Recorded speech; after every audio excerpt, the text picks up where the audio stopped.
Hello guys, আজ তো চলে যাব রায়গঞ্জ থেকে বাড়ি। সেজন্য আর কি একটু ভাবলাম যে চারপাশটা একটু ঘুরে দেখা যাক। আর গাইস সত্যি বলতে গলার অবস্থা খুবই খারাপ, মানে ঠান্ডা লেগে গেছে একদম। তো মানে ভয়েস একদম চেঞ্জ হয়ে গেছে, কেমন মানে খড়খড়া একদম মানে আওয়াজ বেরোচ্ছে আর কি, ফাটা স্পিকার বলতে পারো এক কথায়।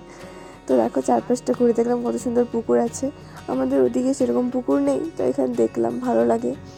তারপরে যে চলে যাব যেহেতু, তো মানে বড় বাড়িতে অনেক রকমের গাছ আছে, ফুল গাছ, তো ভাবলাম যে নিয়ে যাই কিছু। তা দেখো প্যাক করে দিল বুনু, আমি নিয়ে কত দূরে 10 ঘন্টার রাস্তা, তাও আমি নিয়ে এসেছি ফুল গাছ, এত পছন্দের। আর দেখো দিদি আমি সবাই বেরিয়ে পড়েছি। তো ওই যে যাবো হচ্ছে মন্দিরে, যে দেবপুরী বলে ওখানে, ওই ভিডিওটা তো আমি আগেই পোস্ট করে দিয়েছি, তো তোমরা দেখে নিও। আর এটা হচ্ছে ইটভাটা এখানকার, দেখো দেখতেই পাচ্ছ। আর এই যে দেখতে দেখতে আমরা চলে আসলাম হচ্ছে দেবপুরীতে, চারপাশটা ঘুরলাম। আর মানে খুব মনটা একদম খুব ভালো হয়ে গেছিলো। আর যে আমাদের ভোলানাথকে দেখেও। তারপরে এখন যে তোমরা বড় বিল্ডিংটা দেখতে পাচ্ছ, এটা হচ্ছে রায়গঞ্জের মেডিকেল হসপিটাল। আর এখানকার যে 9th ফ্লোরটা আছে না, ওটা এখন অবধি বন্ধ থাকে, কারণ কি অনেক দিন আগে নাকি, অনেক বছর আগে নাকি এখানে দুর্ঘটনা একটা ঘটেছিল, একজন মারা গেছিলো আর কি।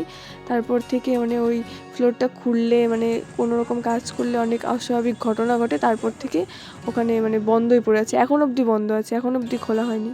আর এই সব কিছুই আমার শোনা কথা, সত্যি মিথ্যে আমিও জানি না।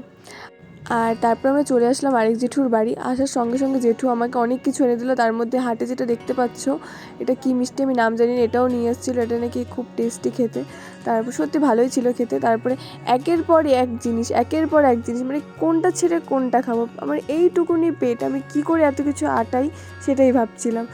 মানে খেতে খেতেই আমি কি বলবো, পেটটা প্রায় ফেটেই যাচ্ছিলো। দেখো কত কিছু, তার মধ্যে এটা সব থেকে পছন্দ। আর অবশ্যই ভাতটা দেখাইনি, ভাতও করেছিল, মাটনও করেছিল, ওটা খেয়ে এসেছি, মানে ওটা আর কি, আর মানে ওই ক্লিপটা আর কি নিইনি। তারপরে আমরা চলে আসলাম বাস স্ট্যান্ড, আর বাস ছিল আমাদের 9টায়, তো আমরা আধ ঘন্টা আগেই চলে গেছিলাম।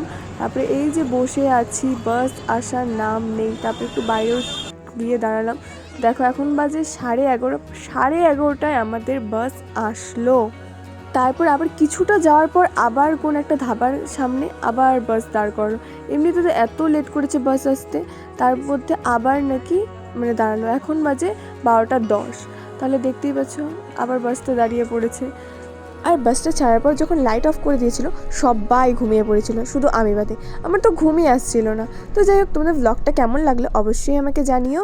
আর দেখো এত ভোরবেলা আমরা চলে এসেছি ফালাকাটা। তো এখন আমি বাড়ি যাই, দেখা হবে নেক্সট ব্লগে, বাই।